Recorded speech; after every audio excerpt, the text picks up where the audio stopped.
Leave seashells by the seashore. Say that 3 times fast, because it's really important to know this when you go to Costa Rica and other places that are big on tourism that we want to go travel to enjoy the weather and to enjoy the beaches and to enjoy the oceans. Sometimes we want to take stuff back.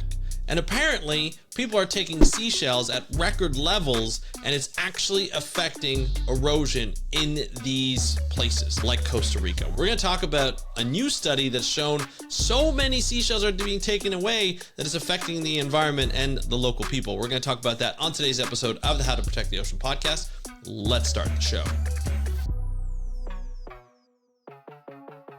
Hey everybody, welcome back to another exciting episode of the How to Protect the Ocean podcast. I'm your host, Andrew Lewin, and this is the podcast where you find out what's happening with the ocean, how you can speak up for the ocean, and what you can do to live for a better ocean by taking action. And if you are new here and you want to learn more, you can go to our website, speakupforblue.com, to find out all of our podcast episodes. We have not just the How to Protect the Ocean, but Beyond Jaws, Aqueducts, Fancy Scientists. We have a lot of different type of content. Our YouTube channel is on there as well, all the videos and so forth. Just check us out. It's a really great site. I put it together myself, so I think it's good. I'm biased, obviously, but that's speakupforblue.com. And if you want to get information on the ocean to your inbox, just go to speakupforblue.com/newsletter. You'll get an email sent every Monday to Friday, 8 a.m. Eastern, to start off your day with ocean news, new podcasts, new videos, and ocean jobs that have been posted recently. Check that out, speakupforblue.com/newsletter. Let's talk about Costa Rica. Let's talk about your travel plans. Let's talk about the effect that we have on just travel in general. I want to talk about it by starting off with a story. I went to Malaysia a number of years ago, back in 2018, for a conference. Great place. It was in Borneo, so it was the island side of Malaysia. It was a beautiful place. We were in Kuching for a marine conference. I remember talking to a friend of mine, Dr. Andrew Thaler, and we were talking about, like, hey, what are you going to do when you're here? Like we traveled together. I was like, what are you going to do when you get there? Are you going to do any scuba diving? Are you going to do any kind of touristy type things? We talked about going to like a sanctuary, like an orangutan sanctuary, to check that out. But we talked about diving as well. And he said something really interesting to me. I never really thought about it before because I haven't done a ton of traveling worldwide. And he had, and he said, you know, when did you go? I don't actually go scuba diving, or I try not to do too many things where I can leave an imprint on something that's in a negative way. And he talked about scuba diving, and he's like, I just don't, what if I touch something by accident, or, something happens? I just don't feel like I want to have that type of imprint. I want to leave the local area to the local people and let them enjoy it, let them be able to live off of it like a lot of the places do in Malaysia. And I never thought about it that way. I never thought about going to a place and just like thinking of the people. I know it's selfish. It's a very sort of North American kind of style. When we go away, we'll go down south to the Caribbean. We'll go down to Central America. We'll go down to South America, all over the place, or all over the world. We have that privilege to travel. And a lot of times you think of yourself. You think of like, what am I going to do down there? What good time am I going to have? What am I going to be able to accomplish while I'm down there, doing all the touristy things? Like if you go to Costa Rica, surfing, the hot springs, zip lining, just enjoying the ocean in itself, scuba diving, snorkeling, river touring. Like there's a lot of ecotourism places in Costa Rica. And so when you go down to these places, you think, what can I do? What can I do to help out, or just to enjoy the local area, right? We all want to enjoy that tropical sunset. Like let's be honest. In Canada, a lot of people are moving down to Costa Rica so that they can enjoy Costa Rica. They can enjoy the tropical weather. Some people don't like it in Canada.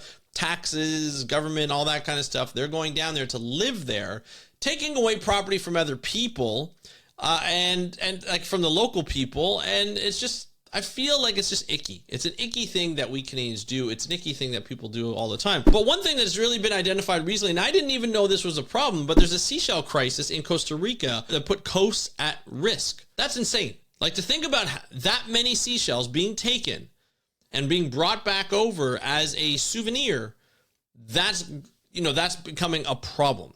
And so apparently that Costa Rica is facing this growing environmental crisis due to the massive removal of seashells from its coast, driven by tourism. So it's not just people just randomly taking it, it's driven by tourism. So not only are people just taking them from the beach, but they're being sold so that people can have them on their chains, on necklaces, on bracelets, and so forth, and they can just bring them home in a glass mason jar or something like that, or a plastic jar, or whatever that might be, right? Stay away from plastic, but if it's reusable, that's okay. better use glass. This seemingly minor practice is destabilizing beaches in Costa Rica, accelerating erosion and harming marine ecosystems. So seashells are vital for maintaining the structure of beaches, serving as habitats for species like hermit crabs. If you don't know what a hermit crab is, you've never really seen a hermit crab. I've had a lot of experience with dealing with hermit crabs in the marine aquarium industry, which is another thing that takes away things from tropical areas. But when you look at a hermit crab, they have these little seashells, right? They have these shells that they live in. They actually can't grow the shell. So if they grow too big, they have to leave that shell and they have to go into another one. And if a hermit crab is in that one that they want, they have to fight that hermit crab, take it out, and then go into that one. It's very competitive, but a very interesting type of life cycle. But they need seashells to keep themselves protected. That's what hermit crabs do. So hermit crabs rely on these seashells to be available. Supporting marine biodiversity by contributing to the formation of coral reefs and nutrient cycles. So the actual shells, whether they break down or whether they become part of the habitat for corals to settle on,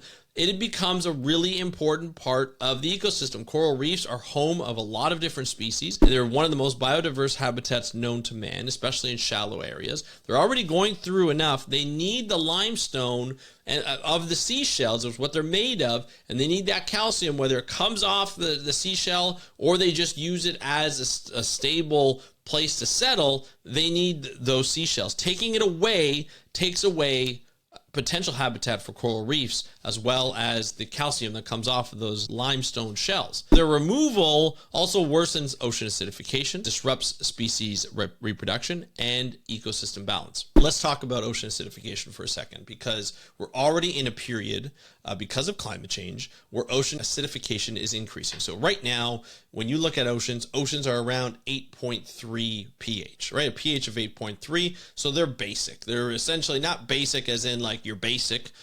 It's basic as in the pH is basic. If the pH decreases, meaning it goes under 8.3, towards the acidity part of pH, like going down to under 7, then it will stop being hospitable for things like corals, for things like formation of seashells and the growth of seashells, for snails and mollusks like clams and mussels and oysters and so forth. And that could be a huge problem for limestone in general. Calcium will not be available in acidic situations. I'm not saying pH is going to go down to 6, but the balance of the ocean is very, very narrow. And if the range goes below 8.2, 8.1, 8.0 pH, it can really mess up the entire ecosystem, the entire balance of the ecosystem. And we're seeing that with the influx of carbon dioxide being absorbed into the ocean by algae, right? And we're seeing that influx come in. We're starting to see less calcium being available into the ocean, and like free calcium, so that it gets picked up by corals, it gets picked up by limestone rocks, all that. And you're starting to see an erosion of these like shell-based animals. So you're looking at crustaceans like lobsters and shrimp and crabs. You're looking at coral reefs, like corals themselves. They can't handle it. Mollusks, clams, oysters, scallops, all those different types of animals that require a limestone shell cannot get the calcium that they need, because as acidity increases, and you start to get less available calcium. And that is not good for the ocean. So ocean acidification is not good. It is brought on and exacerbated by climate change.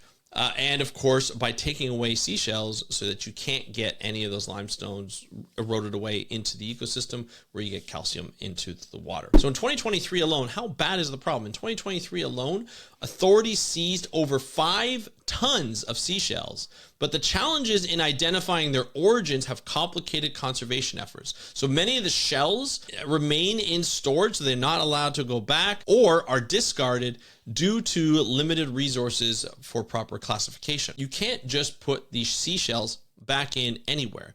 They have to be put back where they were found. Very difficult to trace them, because let's be honest, when they're sold at markets, in tourism markets, or like at an all-inclusive resort if you're there, or on the side of the road, people are just grabbing them and taking them. There's no like stamp on them where they're from. There's no writing on it where they're from. It's very difficult to identify which beach they're from, and certain seashells are unique to certain areas. And so that's what you don't want to happen. You just don't want to be in that situation. You're never going to get to know where these seashells are coming from. So having it going back is really difficult. So in response, organizations and the University of Costa Rica have developed innovative solutions. So using AI technology, so AI can be good for something. Using AI technology trained on 18,500 shell images, they can now accurately classify shells and return them to their natural environments. That means they can take a look at the image, they can scan the image and say, this shell is most likely from this particular, like Guanacaste up in the northwest, or down near San Jose, like on the Caribbean side. They'll be able to tell where these seashells are from. And the more images they have of different shells, the more of an ability they have to return the shells to the right place once they're taken. Now, that's just one thing that they can do. The big thing is prevention of taking too many. Now, obviously, you can't really control how many people are taking shells, if it's one or two here and there. But if it's this many, where it's 5 tons are confiscated, that's a problem that needs to be addressed, right? This is not as just like people are taking 1 or 2, putting them in their pocket and then leaving. This is like massive amounts that are being sold to tourists and they're taking them home. And that's a big problem. You can't just take natural things at that size or that amount and not expect consequences to happen. So in a landmark achievement, thousands of confiscated shells were restored to the sea, marking a major step in marine conservation. So that is, remarkable to be able to have that through AI technology, through studies to say, hey, we can actually put this back. We have a problem. We've diagnosed what the problem is. We're going to try and stop it at the source where people are taking this amount of seashells. But in the meantime, we're going to be able to see how we can actually return them using AI technology to the coast. That will be an important part. This initiative highlights the importance of sustainable tourism and collective action in preserving Costa Rica's biodiversity. The government and conservationists are urging tourists to leave wildlife untouched. Not only live, but shells, even though you think that you deserve to have them. You don't deserve to have them. I always say, when you're in someone else's backyard or when you're in someone else's country, just use the sort of the idea and sort of the standard that scuba divers use. You can look, but do not touch. Do not take, do not bring home. Just leave it there. Take a picture of it or leave it for memory in the memory bank up here, and you can enjoy your time there and go back and not have to worry about people taking seashells, and you'll enjoy the wildlife when you go back. So it's emphasizing that, wildlife remain untouched, emphasizing that each and every species is crucial to maintaining ecological balances for future generations. So this is not a complicated story. Finding out who's taking these shells could be complex. Being able to return them once they're found, that is getting a little easier due to AI technology. But all in all, this is not a complex story. Stop taking things that don't belong to you. Just because they're in the wild, it doesn't mean that they belong to you. Leave them be. There's a purpose and a place for everything. Leave them be. I'd love to know what you think about this article, what you think about this story. Let me know on Instagram, DM me at How to Protect the Ocean, or you can leave a comment down below on our YouTube channel. You can comment on our Spotify channel, and you can also DM me on Instagram, like I mentioned, at How to Protect the Ocean. I would love to hear your thoughts on this story, but until then, thank you so much for joining me on today's episode of the How to Protect the Ocean podcast. I'm your host, Andrew Lewin. Have a great day. We'll talk to you next time, and happy conservation.